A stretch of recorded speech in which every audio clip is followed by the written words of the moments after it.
こんばんは、岡田敏夫ゼミです。今日見てもらうのはですね、そのベーシックインカムについて話した動画です。去年のですね、コロナ騒動から始まったあたりからですね、またにわかに盛り上がってきたんですね。このベーシックインカム論争っていうの。国民一人ずつにですね、その毎月10万円配っちゃおう。これお金配りおじさんの話じゃないんですよ。国家事業なんですけどもですね、それならまあたまにバイトするだけで食えるし、あと子供が生まれたとしても、その子供にもですね、一律毎月10万円もらえるわけだからですね、シングルマザーでも一人子供を産んだら毎月20万円もらえることになるんですね。だから絶対に育児できるですね。これがベーシックインカムという考え方、つまり最低所得の保障制度っていうですね、考え方です。今日の動画はですね、そのベーシックインカムの良いことばっかり語っているわけではなくてですね、光と影の部分。多分こういう悪いことが明らかに起こるよ。それはみんなが働かなくなるとかですね。そういう当たり前のことじゃないんですけれどもですね。それを考えていきます。ちょっと怖い話もなっていますので、もう働きたくない、ベーシックインカム大賛成という人もですね、ちょっと一旦落ち着いてですね、それでも本当に望むのかと考えてみてください。2017年から18年にフィンランドで行われたベーシックインカムの実験ではですね、受給された人、結論だけ言いますね。受給された人の労働意欲はそんなに変わらなかった。受給前に比べて変わらなかった。で、その割に幸福度は増したっていうですね、そういうポジティブな結果が出ています。しかしですね、これ研究者からはですね、割と意味のない実験だったよと2年間かけたけどっていうですね、声が出てるんですね。で、なんでかっていうとですね、まず実験で対象になった人がですね、無作に選んだ人ではなくて、フィンランド国内の失業者だったんですね。失業者2000人に対して実験されたと。で、この時点でですね、ベーシックインカム、もうベーシックって意味が持つですね、あらゆる人にっていうのがですね、もう崩れちゃってるわけですね。そうではなくてですね、単に失業手当のですね、受給方法を、配給方法を変えたらどうなるだろうかっていうですね、それぐらいになっちゃったんですね。で、あとですね、受給額の問題もあります。結局ね、受給されたのが月560ユーロですね。7万円程度なんですよ。で、そうなると、フィンランドの物価をよく知らないんですけども、これで食っていけるかっていうと、ちょっと怪しいわけですよね。月7万円ぐらいならベーシックインカムが実現できるかもしれないって言って大炎上したのよ。すごい大炎上したんですね。それはなんでかというと、月7万円で生活できると思ってんのか、だから竹中平蔵は庶民感覚がないって言われたんですけども、多分竹中平蔵が言いたかったのは、月7万円でっていうフィンランドの実験があるというのを前提にして、ベーシックインカムの例えばの金額として7万というふうに言ったのをですね、マスコミがまた月7万というところをチョキンってやってですね、ひろゆきのトークをですね、勝手にチョキンってやって流してる人らと同じですね、過激なタイトルつけてっていうようなことをやったので、大炎上しちゃったんじゃないかなと。いや、僕別に竹中平蔵さんに全く良い心は持ってないんですけど、ちょっとこれに関しては気の毒かなというふうに思っています。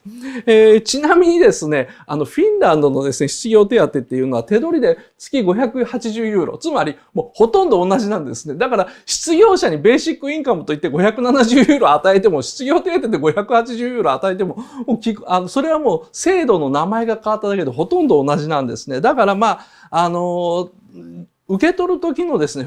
面倒な手続きが省かれてお互い良かったねぐらいの効果しかなかったんですね。あんまりベーシックインカムの実験にはならなかった。残念ながらということです。でもね、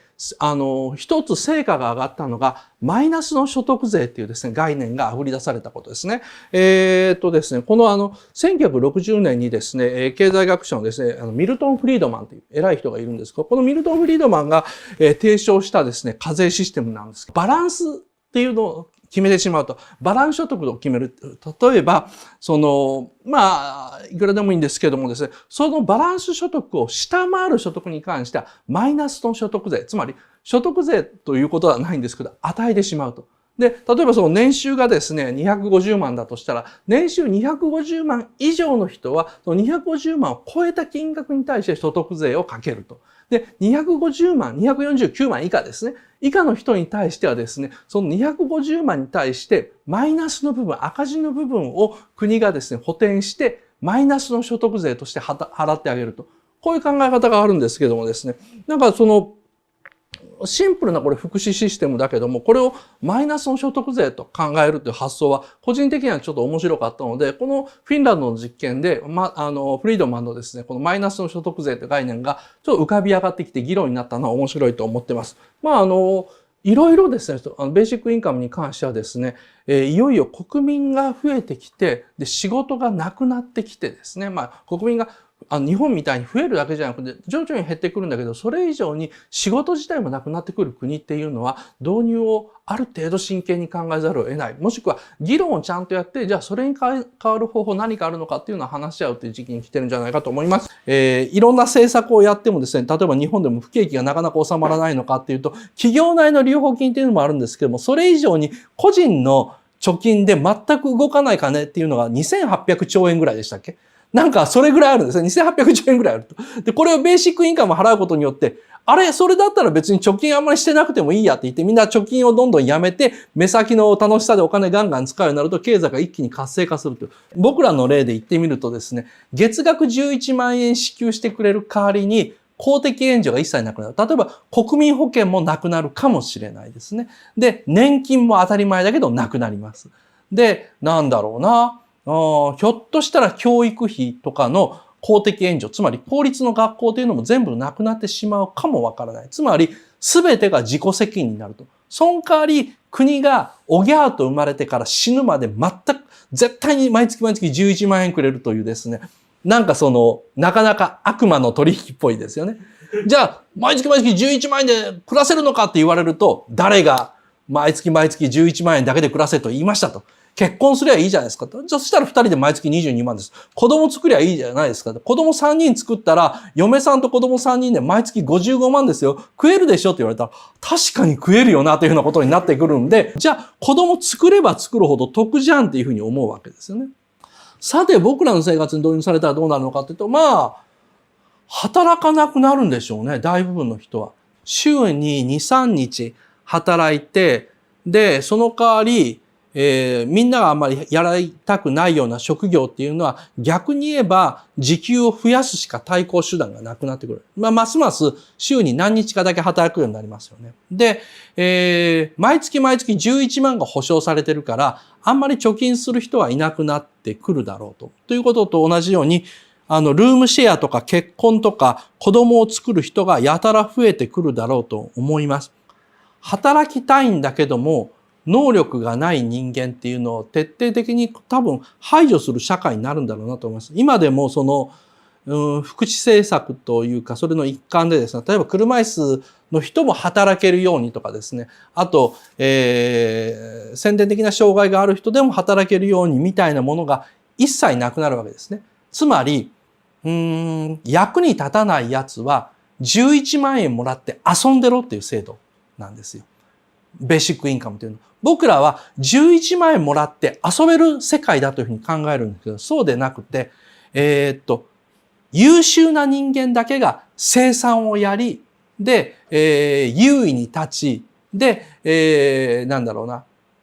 いい生活をするので、そうでない人間は最低食ってくだけは保証してやるから、もうせめて邪魔しないでくれと。会社に入らないでくれと。企業っていうのは有能なだけの人間とロボットとプログラムだけで運営したいと。それ以外の人間を無理やり雇用するなんていうことをやりたくないので、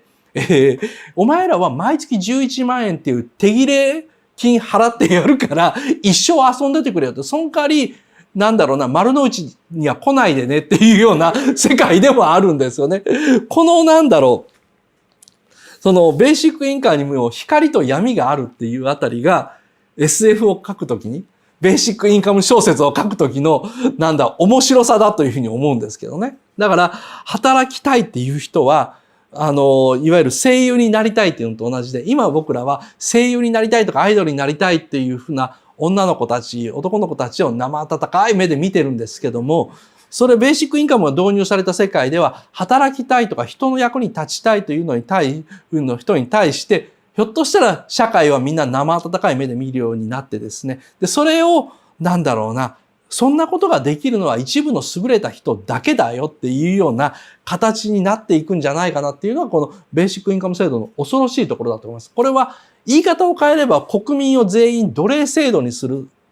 労働なき奴隷制度ですか。自宅待機という奴隷労働を強いる社会とも言えるし、果てしなき川よ我を誘えっていうですね、SF があって、僕これ、ベーシックインカム制度を議論するときにみんなが絶対読むべき小説だというふうにだいぶ前から言ってるんですけども、人類が全員一度死んで、もう一回生まれ変わるっていう設定なんですね。で、リバーワールドって言って、でっかい川がですね、なんかどこまでも平たい惑星の上にでっかい川が流れていて、でそこに紀元前の人からですね、未来の人まで全人類が生まれ変わってるってで生きてるって世界なんです。で、そこで生まれ変わった時にみんながですね、弁当箱みたいなものを持って生まれ変わって、生き返るんですね。で、それを、何キロかに一つ川のほとりにあるですね、穴みたいなところに入れると1日3回そこからご飯が出てくると。で、その民族にぴったり合ったエスニック食が出てくるということで、なんだろうな、完全な食べるものが保障された世界、いわゆるベーシックインカムっていうのが、実現された世界みたいなのを書いてる SF 小説なんですけども、その世界に生まれ変わった人類が最初に何をやったのかっていうと、他の人間の弁当箱を奪うことなんですよね。これはアメリカ人だから考える。アメリカ人っていうのは地震が起きたら何が起こるのか暴動。戦争が起きたら何が起こるのか暴動とかですね。津波が起きたら何が起こるのか暴動ということでですね。いや、日本人は別に津波起きても暴動起こんなかったし、関東大震災でも暴動起こんないし、何かというと暴動を起こすのはアメリカ人だけだよって思うんですけども、まあまあアメリカ人はその発想なのでですね。すぐにそういう世界に生まれ変わったら、何をするのかというと、他の人間の弁当箱を奪って、あっという間にそういうベーシックインカムの世界でもですね、貧富の差が生まれていって、力による支配ですね。いわゆるマッドマックス世界が出てくるというふうに考えて、そういう世界を書いてるんですよ。で、そこまではないでしょうけども、日本でもですね、おそらくベーシックインカム制度が導入されて、毎月11万円もらえるようになったら、僕らはとい